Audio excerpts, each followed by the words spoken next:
A internet só consegue falar de Avatar 2 e dos bastidores daquele que promete ser o maior filme do ano. Então que tal descobrir alguns segredos dessa produção? E a gente já começa com uma curiosidade super interessante sobre o universo de Avatar. Você deve ter notado que Jake tem alguns detalhes bem diferentes de Neytiri. Isso acontece porque ele não é apenas um Na'vi, mas um avatar humano. Ou seja, por mais que sua genética seja bem parecida com a dos povos nativos de Pandora, ainda existem algumas diferenças marcantes, como a existência de sobrancelhas. Outro ponto bem importante é que os avatares originais têm apenas 4 dedos nas mãos, mas os humanos contam com 5. Você pode notar isso não apenas em Jake, mas também em Kiri. Falando em Kiri, a garota deu o que falar por trazer uma visão totalmente nova à história. A gente descobre no decorrer do filme que a garotinha na verdade é filha do avatar da Doutora Grace,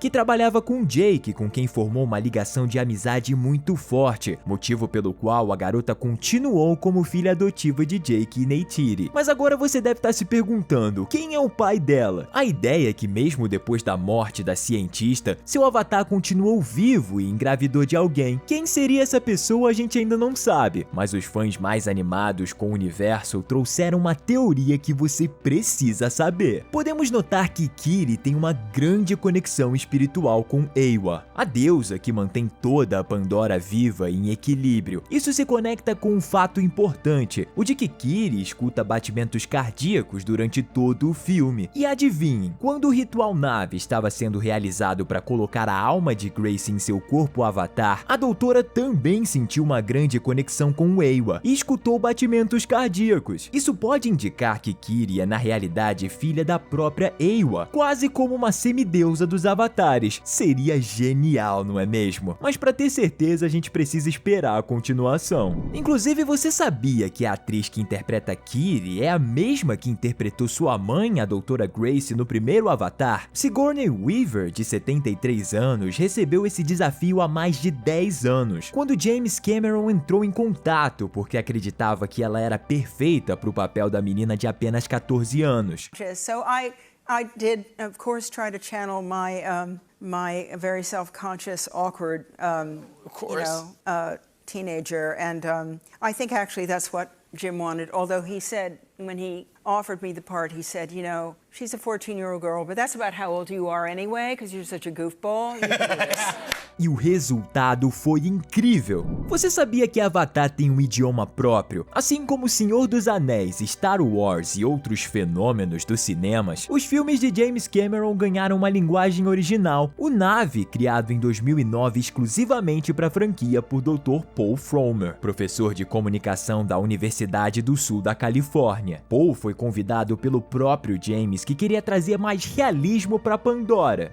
He talked to me about his vision for the film, about what he thought the language should be. And at the end, we both stood up, he shook hands with me and said, "Welcome aboard." And my life has not been the same ever since. Confere só como são os números de 1 a 10 em Na'vi.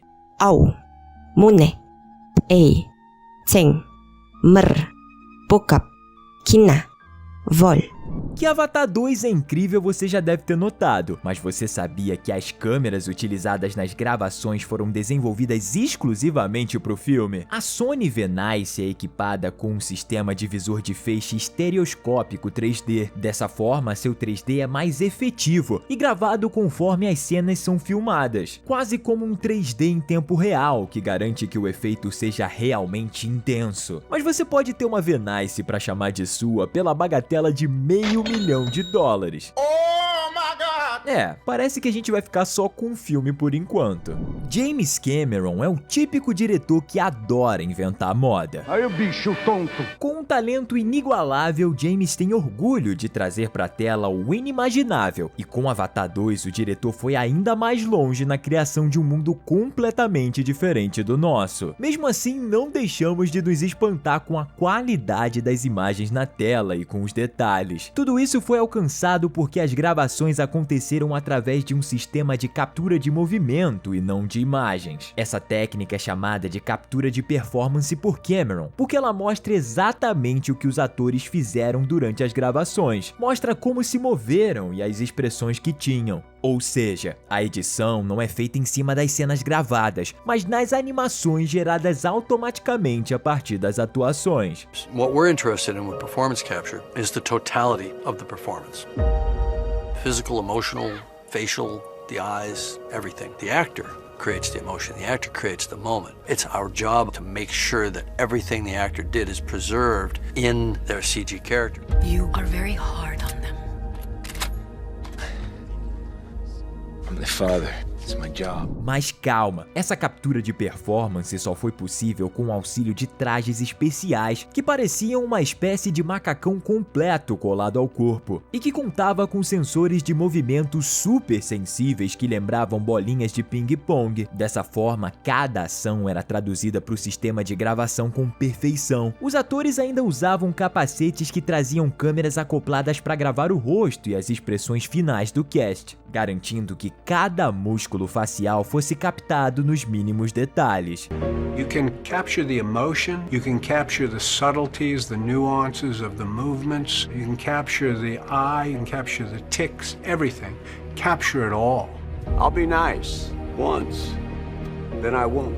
Isso foi tão longe que os atores até mesmo usavam seus nomes nos trajes e cores diferentes para se certificar que a equipe de cinegrafistas não os perderia de vista. As cenas gravadas na água foram um grande desafio nesse filme. Avatar 1 teve a maioria das filmagens em floresta. Agora temos um roteiro inovador que trouxe o mundo debaixo d'água. Isso desafiou a equipe, que precisou adaptar as câmeras para que captassem imagens impecáveis na água. Para facilitar o processo, foi utilizada uma piscina com mais de 3,4 milhões de litros de água em um estúdio fechado, mas a equipe ainda encontrava problemas com a reflexão da água e precisou cobrir a superfície com milhares de bolinhas de ping-pong, quase uma gambiarra de milhões. O primeiro filme tinha sido gravado com 24 FPS, medida que indica quadros por segundo. Esse valor é muito utilizado em filmes de ação para dar uma sensação de rapidez às cenas. No entanto, James Cameron e sua produção gravou Avatar 2 com 48 FPS, conseguindo entregar cenas ainda mais fluidas, tudo para criar a melhor experiência aos telespectadores. E segundo palavras do próprio diretor, evitar a fadiga visual que pode acontecer em filmes longos como esse. E novamente falando das dificuldades de gravar debaixo d'água, Cameron queria filmar quase todas as cenas com os atores do cast e raramente utilizar dublês profissionais. Com isso, precisou garantir que todos os atores entrassem na água e pudessem passar muito tempo segurando a respiração. Justamente por isso, ele contratou nadadores e treinadores que desenvolveram técnicas profissionais para auxiliar a equipe. Sam Worthington, que interpreta Jake, morria de medo de entrar na água e precisou enfrentar isso para as gravações. Enquanto Sam enfrentava seu medo de nadar, outros atores se divertiram com o processo e criaram uma competição para ver quem ficava mais tempo debaixo d'água. As campeãs foram Zoe Saldanha, que prendeu a respiração por mais de 5 minutos, além de Sigourney Weaver por mais de 6 minutos e Kate Winslet com impressionantes 7 minutos e 15 segundos. Oh, here we go. Nice. Here we go. Here we go.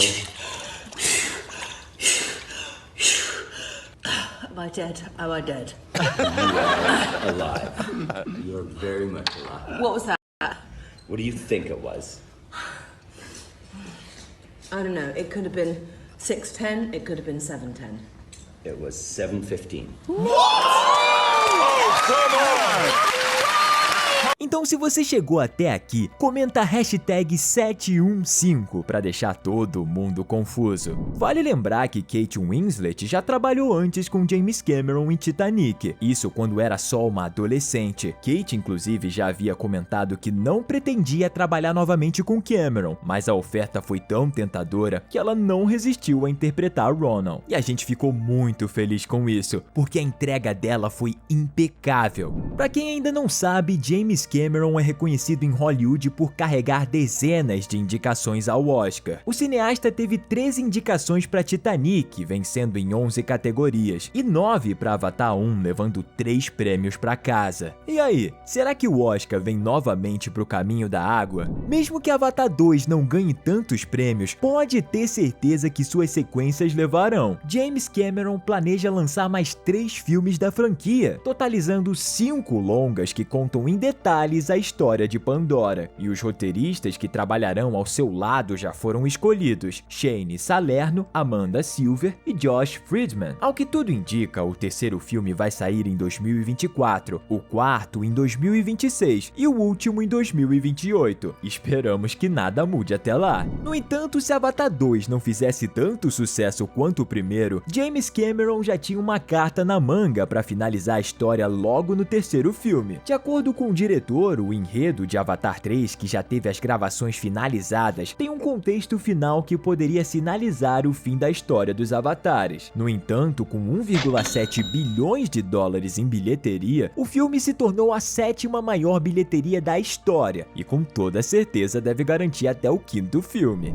Avatar 3 deve chegar aos cinemas em 2024 e já teve suas gravações finalizadas antes do lançamento do segundo filme. O longa vai contar com o mesmo elenco do segundo e a adição de novos atores renomados: David Thewlis, conhecido por interpretar Lupin em Harry Potter, Ona Chaplin, de Game of Thrones, e Michelle Yeoh, que nos últimos tempos conquistou o cinema com atuações impecáveis, como em Tudo em Todo Lugar ao Mesmo Tempo, Shang-Chi e The Witcher. Muitos não sabem, mas Avatar são aqueles seres criados a partir de um mix de humanos e a espécie Neytiri, os naves nativos de Pandora. O planeta fictício ainda reserva mais 15 espécies de nave que vamos descobrir nas próximas sequências. No primeiro filme conhecemos o clã Omaticaya da floresta e agora o clã Metkayina do mar. Segundo rumores, o terceiro apresentará uma tribo do fogo. Sabemos que muito do que vimos em Avatar é baseado e inspirado em coisas da vida real. Isso é ainda mais forte com os clãs da franquia, que carregam uma forte cultura responsável por toda a identidade dos avatares das tribos. O clã Metkayina é conhecido por ser inspirado pelo povo Maori, povo indígena da Nova Zelândia que habitava o continente muito antes da colonização. Isso é tão evidente que a equipe teve o cuidado de trazer atores indígenas para o elenco nas sequências. A equipe de produção também incorporou elementos da cultura nativa aos costumes e tradições dos Metkayina, inclusive nas tatuagens que lembram muito as tradicionais maoris. É impressionante como o Avatar é um trabalho grandioso. Todos os detalhes, personagens e situações são muito bem guiados para entregar o máximo de realismo possível. Por isso, tudo que vemos na tela representa menos de 10% do que foi criado para ser background da história. Isso garante que Pandora seja muito mais profunda do que poderíamos esperar. Talvez o melhor exemplo seja a biologia local. Os próximos avatares impressionam com tamanha riqueza de detalhes, mas algo completamente inesperado e que nem todo mundo notou é que Avatar 2 traz muitas novas espécies de animais nativos do planeta. De acordo com a Weta Digital, além daquelas vistas no primeiro filme, 57 novas espécies foram criadas digitalmente para a sequência. É quase como se James tivesse originado um mundo todo dele. Muitos não sabem, mas James Cameron teve a ideia de Avatar em um sonho quando estava na universidade. Infelizmente, a tecnologia da época era limitada, o que dificultava a produção de algo nesse nível. Logo depois, Cameron embarcou na ideia de Titanic e astronomicamente ficou famoso. Isso facilitou sua carreira no cinema e deu a ele a liberdade de fazer seu sonho se tornar realidade. E mesmo quando a tecnologia não entrega o que ele deseja, Cameron procura quem consiga fazer. Impressionante. Isso ficou muito claro com a produção de Avatar 2 e sua tentativa de criar o 3D sem óculos. Você não ouviu errado. A ideia era garantir um 3D para Avatar que não dependesse de óculos para acontecer. Infelizmente, a ideia não seguiu em frente, mas certamente não foi por falha. A verdade é que eles conseguiram criar isso, mas para que chegasse ao público seria necessário que os cinemas de todo o mundo adaptassem sua tecnologia a ela. No entanto, os efeitos foram tão bons e a forma de gravar foi tão inventiva que é quase como se as imagens que vimos fossem 3D. Com isso, seguimos aproveitando o que temos no momento e esperamos que até o fim das histórias de Pandora isso aconteça.